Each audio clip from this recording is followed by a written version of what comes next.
মানুষের VoIP very interesting. VoIP নিয়ে প্রায় বলা হয় মানুষ স্পিকার, এখানে যে ভিওআইপি করে শত শত কোটি টাকা, আমি আপনাকে বলছি কিভাবে যায়। 29টা আইজিডব্লিউ লাইসেন্স দেওয়া হচ্ছে মানুষ speaker. Call rate is 3 cents, that means 2 টাকা 70 পয়সা, এবং প্রতি বছর দিতে হয় 8 কোটি টাকা আপনার বিটিআরসি কে। এই যে 3 সেন্টস মানুষ স্পিকার, এর মধ্যে থেকে বিটিআরসি অর্ধেক নিয়ে যায়। যারা লাইসেন্স নিয়েছে তাদের বেশি হলে 30 পয়সা থাকে, কিন্তু 2টা কোম্পানির জন্য কেউ কাজ করতে পারছেন না। একটা হলো রাতুল, আমাদের মন্ত্রী নারক সাহেবের মেয়ে চালান, আরেকটা হলো টুকু সাহেবের, যেটার নাম হলো ভিশন। এরা সরকারকে কোনো টাকা পয়সা দেয় না মানুষ স্পিকার, আমার কথা না। বিদেশি কলে প্রতিদিন চুরি 17 কোটি টাকা। আমি আমার নানক সাহেবকে, আমার মন্ত্রী সাহেবকে বলতে চাই, আপনাকে সাভারে যখন আমি দেখেছিলাম যে আপনার রানা প্লাজার পাশে 3 দিন বসে আছেন, 3 দিন বসে না থেকে 3 দিনের কামাই যদি রানা খাজারে দিয়ে দিতেন, তাহলে আলহামদুলিল্লাহ তাদের সব ঝামেলা চলে যেত মানুষ স্পিকার। মানুষ স্পিকার, পদ্মা সেতু, আসলে 6 মিনিট সময় বাকি আছে, আমি কি সময় বাড়াবে না?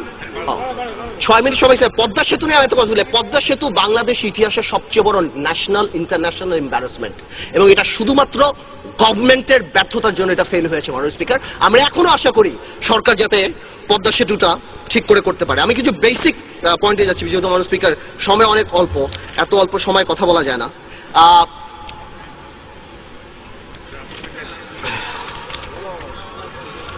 স্পিকার, আমি আমার দেশের কথা নিয়ে একটা কথা বলতে চাই। আমার দেশ নাকি উস্কানি দিয়েছে, আমার দেশ, আমি আবার ঠিক করে বলি, আমার দেশ নাকি উস্কানি দিয়েছে রাজীবের থাবা বাবা ছাপিয়ে। আমি একটা জিনিস জানতে চাই, আমাদের মন্ত্রী সাহেব সুরঞ্জিত সেনগুপ্ত সাহেব যখন বলল সুবহানাল্লাহ সুবহানাল্লাহ বলে এরা ভেঙে যাবে, তখন কেমন লাগে? তখন এবং আজকে যে বাংলাদেশে যদি কালকে 1 লক্ষ লোকের একটা মিছিল বের হয় এই বিচারের জন্য, তাদেরকে দোষটা কার হবে? আমাদের মন্ত্রী সাহেবের হবে না ওই 1 লক্ষ লোকের হবে? সুরঞ্জিত সেনগুপ্ত বাংলাদেশের ভেটারান পলিটিশিয়ান, আমি এখানে বসে আপনার মাধ্যমে বলতে চাই, ভেটারান পলিটিশিয়ান, গ্রেট পার্লামেন্টারিয়ান, সবসময় ওয়েস্টমিনিস্টারের কথা বলে। আমি একটু মনে করিয়ে দিতে চাই, Westminster Edwina Currie, member of parliament South Derbyshire, Conservative Party থেকে রিজাইন করেছিল, শুধুমাত্র ভুলে বলেছিল এই দিনগুলি খারাপ। কয়েকদিন আগে কংগ্রেস মন্ত্রী রাওয়ান কুমার, অনেকটা সিমিলার, রাওয়ান কুমার রেল মন্ত্রী, ভাতিজা টাকা সহ ধরা পড়েছে, এখানে কি পিএস না? হ্যাঁ, অনেকটা সিমিলার, হি রিজাইন।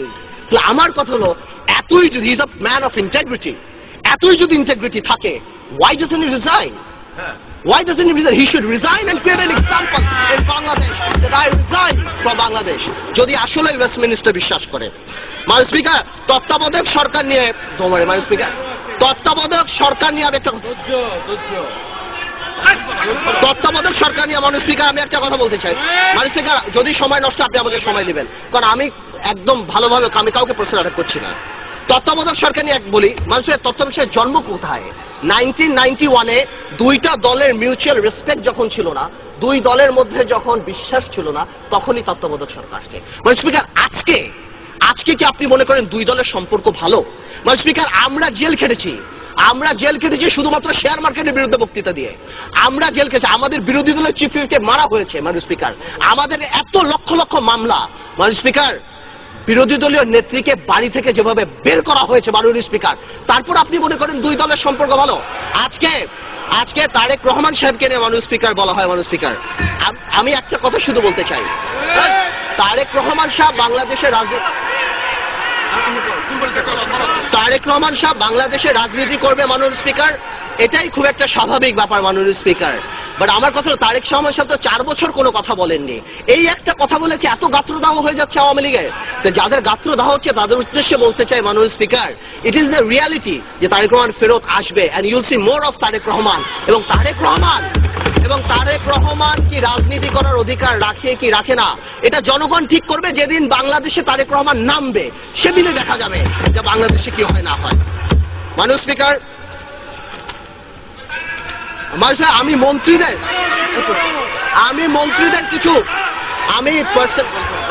আমি পার্সোনালি মন্ত্রীদের কিছু ইমেজ ক্রাইসিস নিয়ে বলছি। আমাদের সময় মাননীয় স্পিকার 2 জন ফেমাস মন্ত্রী ছিল, একজন ছিল আল্লাহর মাল আল্লাহ নিয়ে গেছে, আরেকজন মন্ত্রী ছিল উই আর লুকিং ফর শত্রুস। অনেক কন্ট্রোভার্সি ছিল এই আমলে মাননীয় স্পিকার। কালো বিড়াল ধাক্কা দিয়ে নাকি বিল্ডিং ফেলে দেওয়া যায় মাননীয় স্পিকার।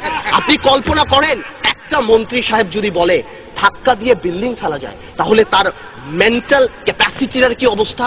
তাহলে এই মন্ত্রণালয়টা কত রিচ।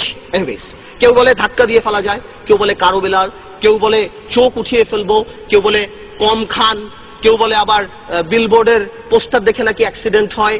এবং আমাদের উপদেষ্টা সাহেবরা কেউ হলমার্কের সাথে আছেন, আমাদের আবুল হোসেন সাহেব বাংলাদেশের প্রুভেন অনেস্ট ম্যান। তো এইভাবে যদি এতগুলি উইকেট পড়ে যায় একটা সরকারের ব্যাটিং করবে কে মাননীয় স্পিকার? এইভাবে কোনোদিন চলে না। এটা সবচেয়ে বড় ফেলিয়ার হলো ব্যুরোক্রেটিক টেকনোক্র্যাট পলিটিশিয়ান দিয়ে দেশ চালানো। আজকে যারা তত্ত্বাবধায়ক সরকার কথা বলে, সরকার তরফ থেকে প্রায় কথা আসে যে তত্ত্বাবধায়ক সরকার দিলে আবার সেনাবাহিনী আসবে। মাননীয় স্পিকার, সেনাবাহিনীর প্রতি আমার কোনো উইকনেস নেই মাননীয় স্পিকার, কারণ সেনাবাহিনীর সময় আমি অনেক লস করেছি। আমার পিতা মারা গিয়েছে, আমি চিকিৎসা করাতে পারি নাই এই সেনাবাহিনীর জন্য। তবে আমি একটা কথা বলতে চাই, 1/11-এর সময় এই শেখ সেলিম সাহেবকে যেভাবে অত্যাচার করা হয়েছে, জলিল সাহেব মারা গিয়েছেন, আল্লাহ বেহেশত নসিব করুক, তাকে যে অত্যাচার করা হয়েছে, ওবায়দুল কাদের সাহেবকে যেভাবে অত্যাচার হয়েছে, মাননীয় স্পিকার একটা হাবিলদারে তো চাকরি যেতে দেখলাম না মাননীয় স্পিকার। এবং আরেকটা কথা হলো মাননীয় স্পিকার, এখানে সংসদ উপনেতা বলেছিলেন মাননীয় প্রধানমন্ত্রীকে নাকি বিষ পানে হত্যার চেষ্টা করা হয়েছিল সেই সময়, কারোই তো চাকরি যেতে দেখলাম না মাননীয় স্পিকার। আমি আপনাকে একটা এটা সারা বাংলাদেশে জানার জন্য, ওই মঈন ফখরুদ্দিন সরকার যে আওয়ামী লীগের কত কাছের সরকার, সেটা আপনি বুঝবেন নোয়াখালী 3 আসনের রেজাল্ট দেখলে মাননীয় স্পিকার। সেখানে যেখানে বাংলাদেশ আওয়ামী লীগের জয় জয়কার, সেখানে নৌকা মার্কা মাত্র পেয়েছে 4098 ভোট মাননীয় স্পিকার। কেন জানেন? মঈনুদ্দিন আহমেদের ভাইকে এমপি বানানোর জন্য আসল লোককে নমিনেশন দেওয়া হয়। এবং যার কারণে এই যদি মাইন্ডসেট হয়ে থাকে, আমার কথা আমরা চাই মাননীয় স্পিকার গণতান্ত্রিক পন্থায় যাতে করে ক্ষমতা বদল হোক। এই রাষ্ট্র কোনো কারণেই আজকে যখন উন্নয়নের উপর ভিত্তি করে আমরা ক্ষমতা পালা বদল হবে, সেই মুহূর্তে আমাদের ঠিক করা হচ্ছে কি মাননীয় স্পিকার, ঠিক করা হচ্ছে কে ইসলামিক কে নন ইসলামিক, মুক্তিযুদ্ধের পক্ষে মুক্তিযুদ্ধের বিপক্ষে, শাহবাগী অ্যান্টি শাহবাগী, Indian pro Indian anti Indian, secular non secular. মাননীয় স্পিকার, আমরা তো এখন বসে দেশ চালাবো এই চিন্তা করে যে আমরা কি ডেভেলপমেন্ট করেছি, সামনে আমরা ক্ষমতা আসলে কি করব। আমরা যদি এইটাই না ঠিক করি মাননীয় স্পিকার, তাহলে তো আমরা বারবার 42 বছর আগেই পিছিয়ে চলে যাবো মাননীয় স্পিকার। মাননীয় স্পিকার, আপনাকে আবার অভিনন্দন মাননীয় স্পিকার। না, অসুবিধা লাগবে না, আপনাকে আবার অভিনন্দন মাননীয় স্পিকার। আমি মনে করি আসলে অবশ্যই গণতন্ত্রে ভোটাধিকার অনেক বড় একটা ব্যাপার, কিন্তু